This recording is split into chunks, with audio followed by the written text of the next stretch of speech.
Evening, Sanbonan Tumelang, Injani. The name is Savya Sachidas, also known as Savya the Monk. Welcome to our Saturday Ask a Monk session. I'll be going through some of the texts that have been read throughout the week. We're dealing with a book called Shimad Bhagavatam, the 5th canto, 5th chapter. It's a very interesting chapter about the instructions of this amazing king, Shabadev. He's giving instructions to his 100 sons. He's about to retire from being a king, and he's entrusting the kingdom to his sons. But before he exits the scene, he has to give them some guidelines how to take care of everything. So welcome, very happy to be with all of you. Om Agyana Timirandasya Gyananjana Shalakaya Chakshurmilitam Yena Tasmai Shri Gurave Namaha. Om Namo Bhagavate Vasudevaya. Om Namo Bhagavate Vasudevaya. Om Namo Bhagavate Vasudevaya. So what will be going on today, we'll be seeing the different verses of that chapter. I will be doing just the translations, and we want to invite anyone who catches this stream on Facebook or YouTube. You can post your questions in the chat, in the comment section, and then I will respond to them today. So it's really a Q&A, plus it is also a summary, a review of what's been read thus far. And before getting to the text, I see some questions already coming up. Bongi Sipo on Facebook says King Rishabhadev is the father of Bharat, who is the father of Bhishma, who was 10,000 years old when Krishna spoke the Gita to Arjuna. Interesting where that comes from. Is this the correct historical context for the pastimes of Lord Rishabhadev? Lord Rishabhadev definitely came slightly more than 10,000 years ago. The yuga that is mentioned to have come in is called Treta Yuga. And so if you look at Kali Yuga, it's about 427,000 years left of it. It's 432,000, the whole thing. And so just by judging on Kali Yuga, which is 5,000 years in, Dwapara Yuga before that, to cross over to Treta Yuga, then you've covered hundreds and thousands, 100,000s plus years, even up to almost like 1 million, like someone like Ramachandra coming there at that time. One thing I can mention about that the historical context can be found in the scriptures. Sometimes in the Shimad Bhagavatam, what is being discussed is just the essential teachings, not so much maybe the historicity of the pastime, which in some cases can be found, just like Krishna. And according to this, Shabadev is the father of Bharat, and the father of Bhishma. No, Bharat is definitely not the father of Bhishma. Yeah, Bhishma Dev, these are the sons of Bhishma Dev Ganga. He's the son of Ganga Dev, and what's the husband's name? He had to suffer because Ganga was killing all the children, and he had to tolerate it. Okay. Will it serve us to have the text already? Let's see what we'll do. Let's deal with Bongisipo's next one. King Shabadev is the plenary expansion of Krishna. What is the plenary expansion? Okay, so one God, Krishna, the Supreme Person, he expands. First expansion to the right is Balaram. You could say his expansion on the energetic side is Shrimati Radharani. And from Balaram, there's 4 expansions, Chatuvyuha, which is Aniruddha, Pradumna, Sankarshan, and Vasudev. And again, from that Sankarshan, another 4. And then we get to Mahavishnu. And so sometimes the Lord is expanding as himself, like Krishna becomes many Krishnas for the rasa dance. It's the same Krishna, same quality, same form. Krishna in Dwarka also, he's living in so many palaces with his many wives. It's the same features, same sort of form. And then sometimes it's an aspect of Krishna that expands. So when we have an expansion from an expansion of Krishna, then that is called a plenary expansion, meaning a portion of Krishna's potency has been expanded from an expansion of Krishna. As technical as that sounds, I hope it kind of deals with your question. Therefore, Bhakti discusses what is called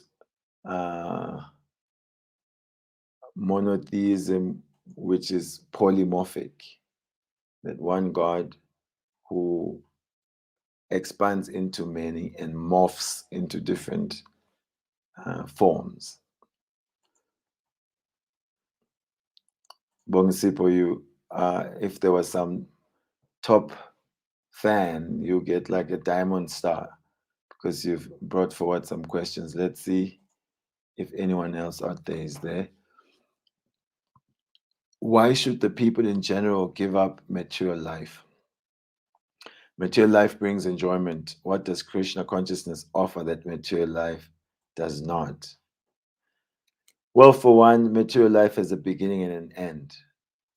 So whatever it is that we're enjoying materially will soon leave us, or we will have to leave it. So first consideration is that material life is limited. And another consideration is that we are not material beings in our essential constitution. We are Sachit Ananda, that's the Sanskrit. We are eternal, full of knowledge and bliss. And that makes it an incompatible relationship between a conscious life form with innate matter. But of course, matter is attractive because Krishna, or the Supreme Lord, is pervading everything. Andantarasta paramanu chayantarastam. This is Brahma Samhita.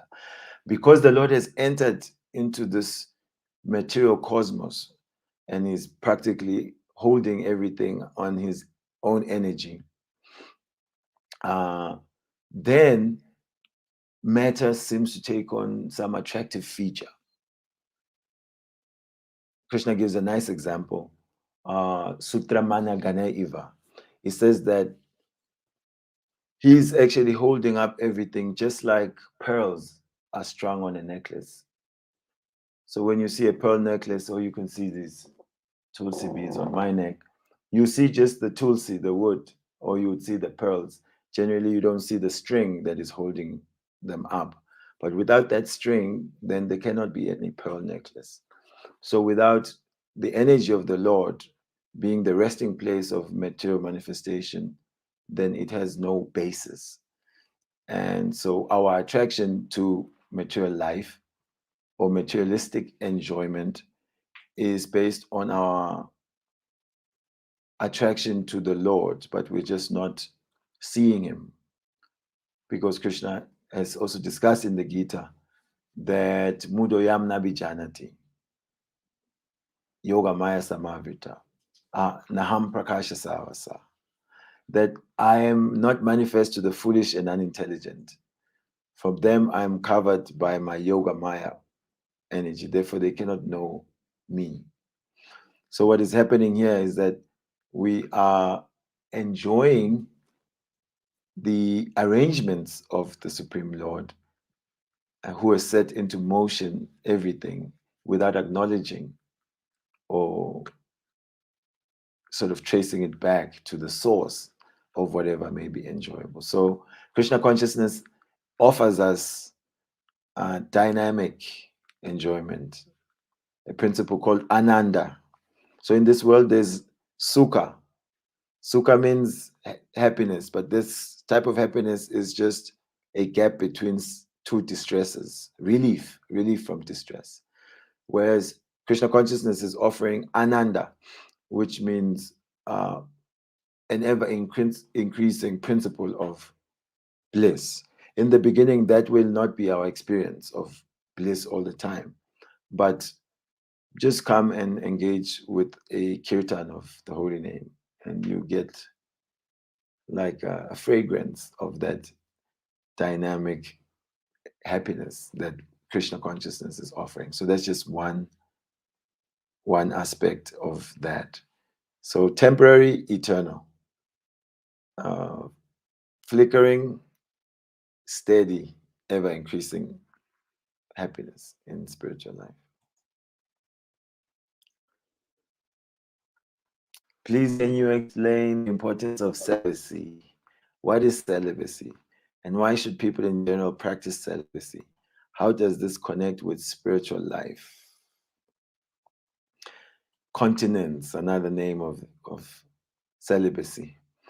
Okay, it's about the principle of enjoyment.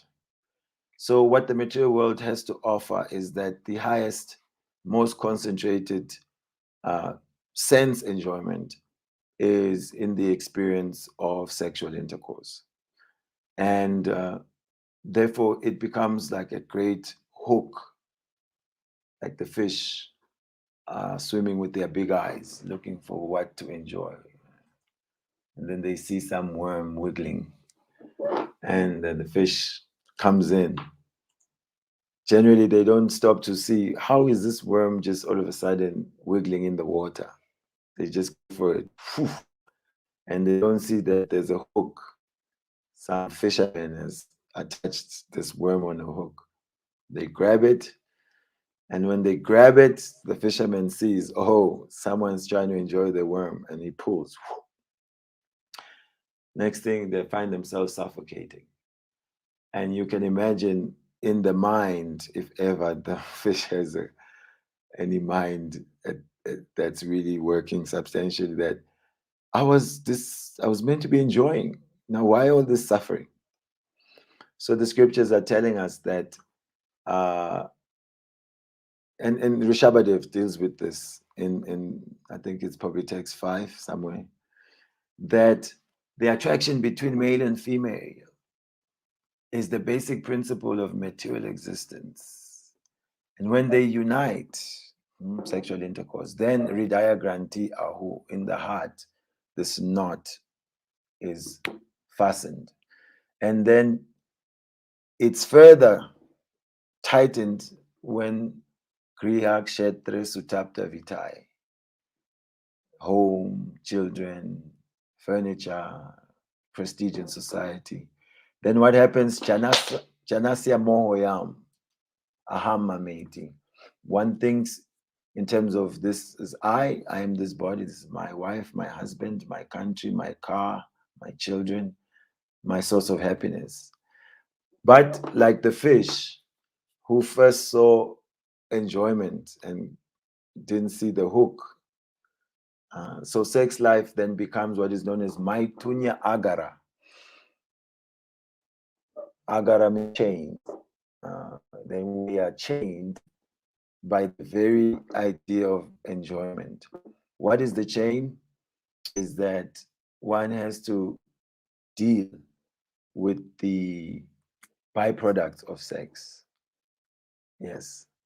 If ask any honest family person, dealing with the children, dealing with the government, the husband, the wife, the dynamics of it all is an ongoing sort of headache. But in spiritual life, things can be spiritualized. Therefore, marriage, then one can be a celibate in marriage because one is having sex, which is lawful. Krishna says, Dharma viruddha bhuteshu kamosmi. I am that sex life according to religious principles. So when you're celibate, then you are preserving a vital energy. And that energy, basically, you're transmuting that sex desire and you're making it an energy for service. And also just the physical machine. The subtler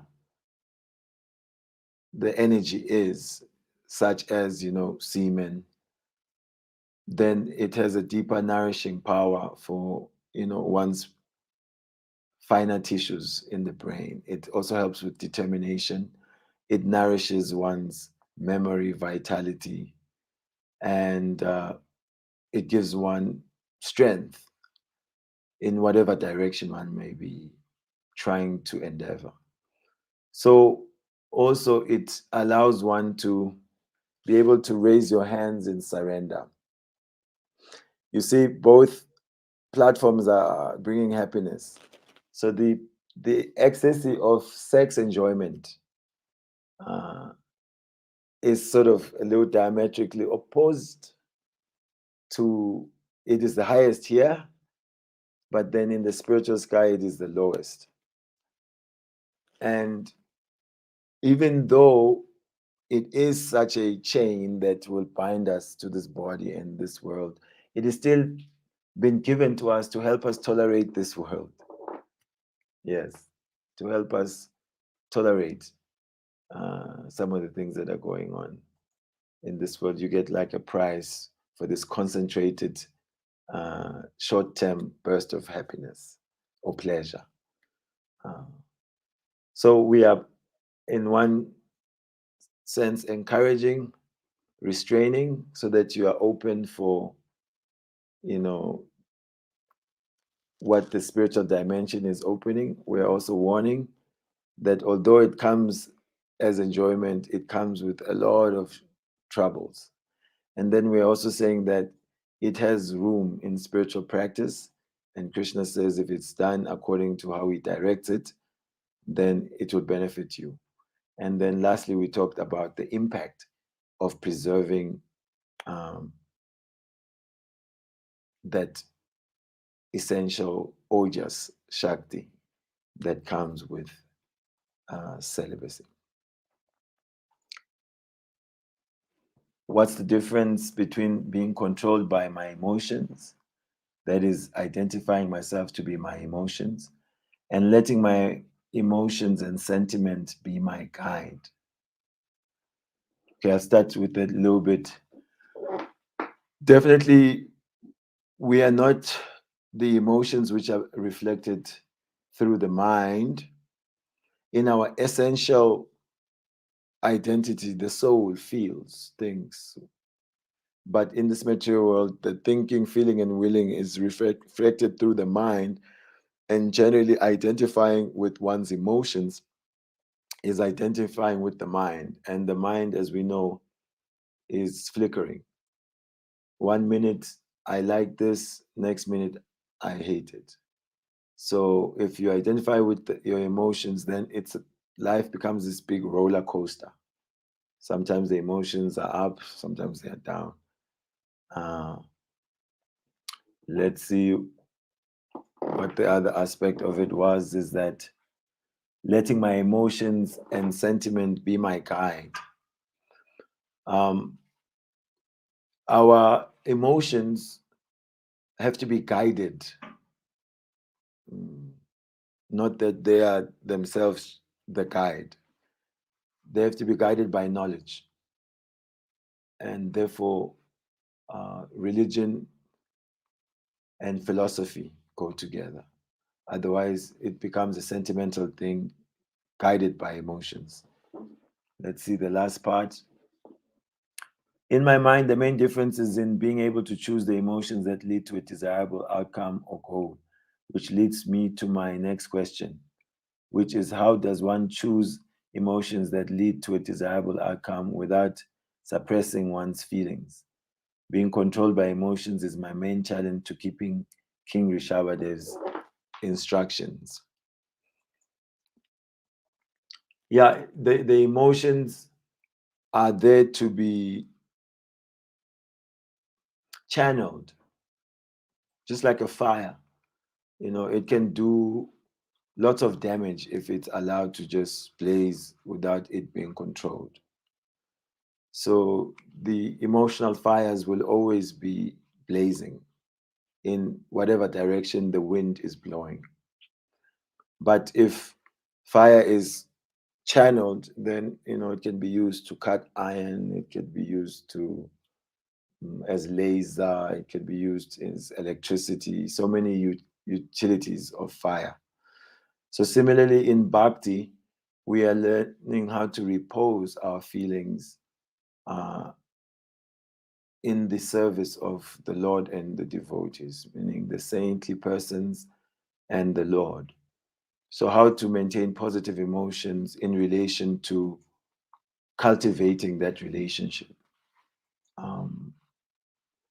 So Rishabhadev is presenting the long-term game of emotional management, that it should be in relation to the Supreme Lord, not in relation to sense pleasures, which are also temporary.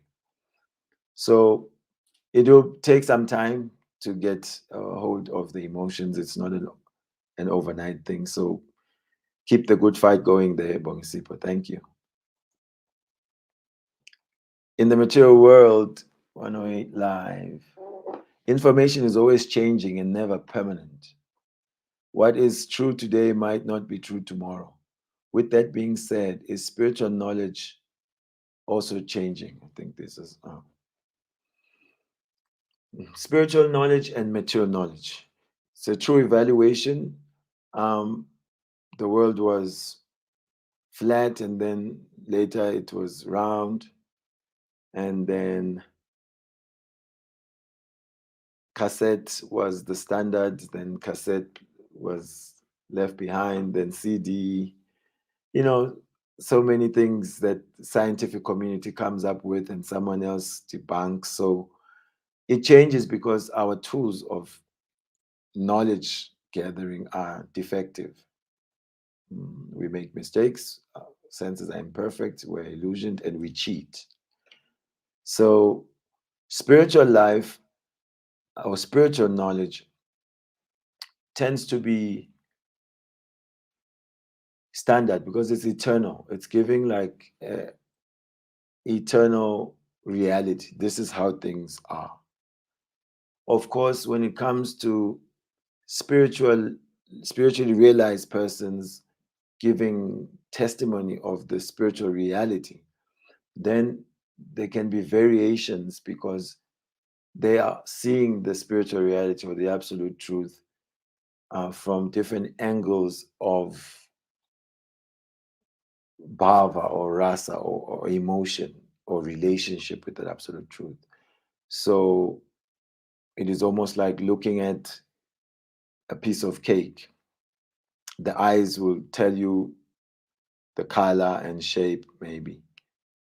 The nose may tell you, is it, vanilla or chocolate or carrot. The tongue will tell you, is it sweet enough? Or so the different senses are giving us different informations about the same object. So, what is true? All of them are presenting a truth according to their capacity. So also the revelations of the spiritual reality according to different sages and saintly persons has to do with their relationship to that absolute truth, their particular qualification as to what they are exposed in that infinite space of dealing with the absolute truth. So in standard knowledge, spiritual knowledge is, universal. It's dependable. Material knowledge, you have to keep up with it. Like in IT, some programming languages have become obsolete. At some point, they were what you had to learn.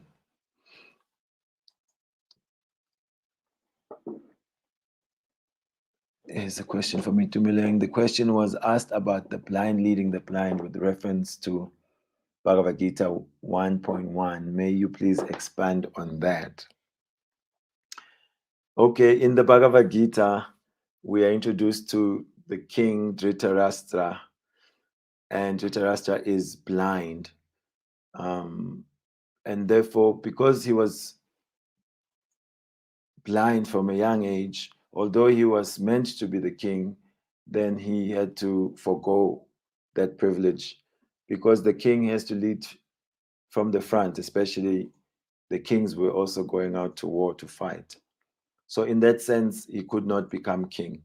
And it also revealed that he was also spiritually blind, meaning he was not very much developed in being guided by spiritual knowledge, because there he was taking the side of his sons against the saintly sons of his brother Pandu.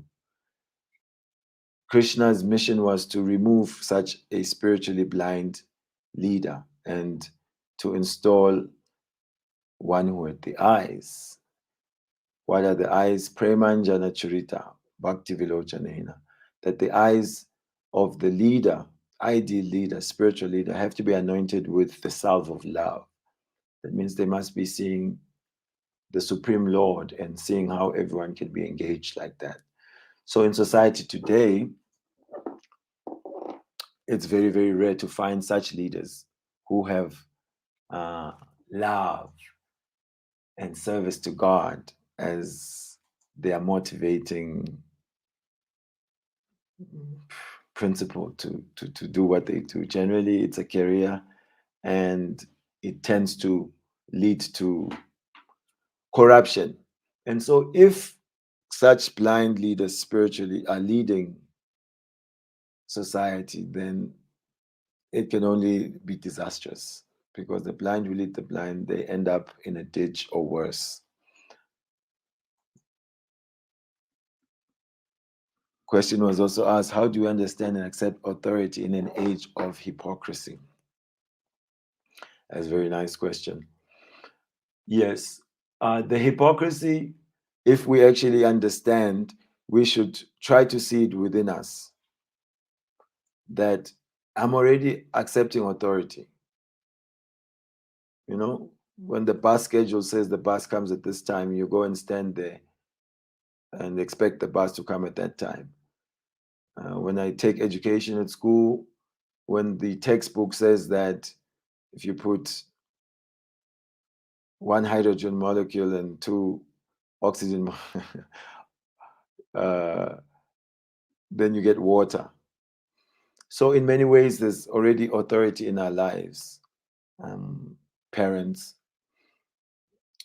the governments, the laws of the country, drive this side, stop at the red traffic light. So authority is a principle coming from the supreme authority. So God, Krishna, is the supreme authority. And within the spiritual process, also there's authorities.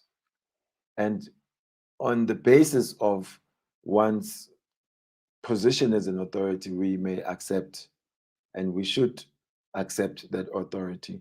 But it's based on the scripture. Are they representing the scriptural informations? So whether they will act in a hypocritical way down the line, we may not have control over that. And if we wait to find that person who may never be hypocritical, then we miss the opportunity to follow the process under the authority, and we may then make ourselves the authority, which is generally what we want. And that self is generally the mind. And the mind is inspired by what is pleasurable. So it's informed by the senses.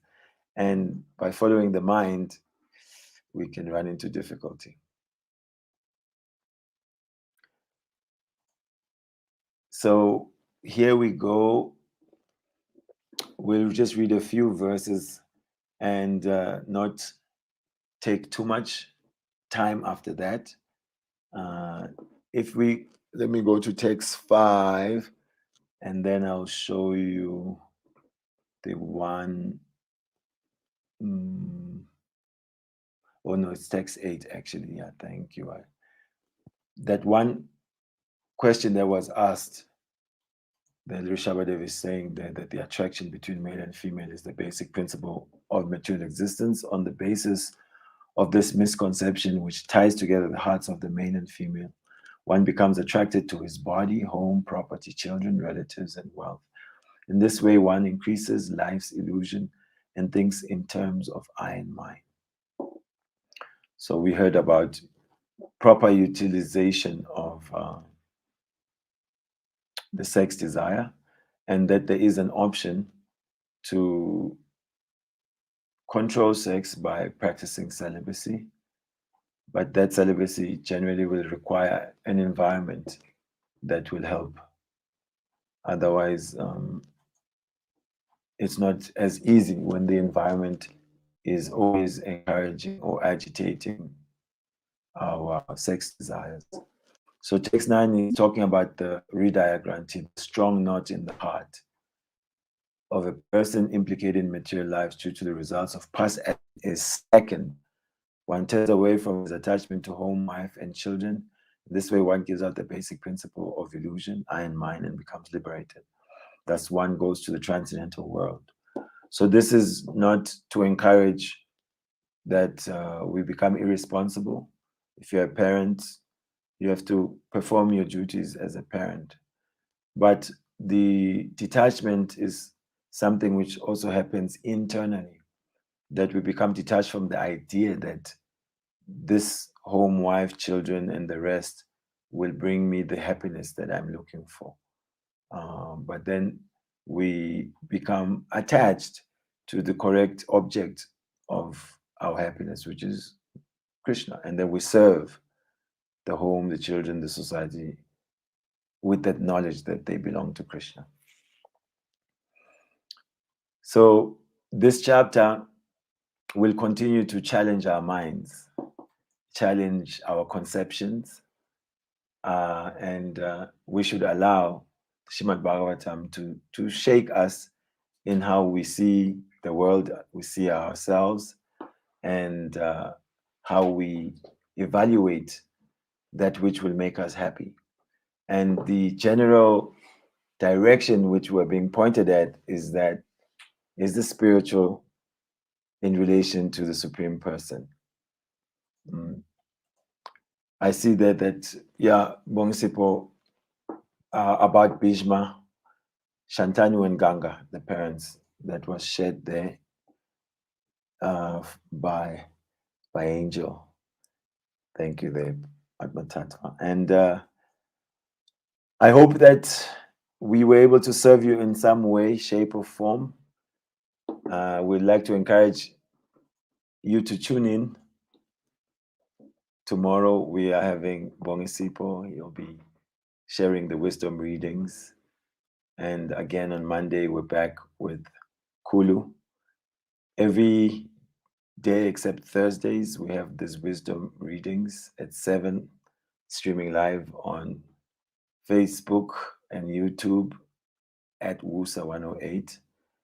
So join us then, and also find out the link and join the book club, Books at the Bases, every Thursday from 7 to around 8:30. So thank you for spending the time.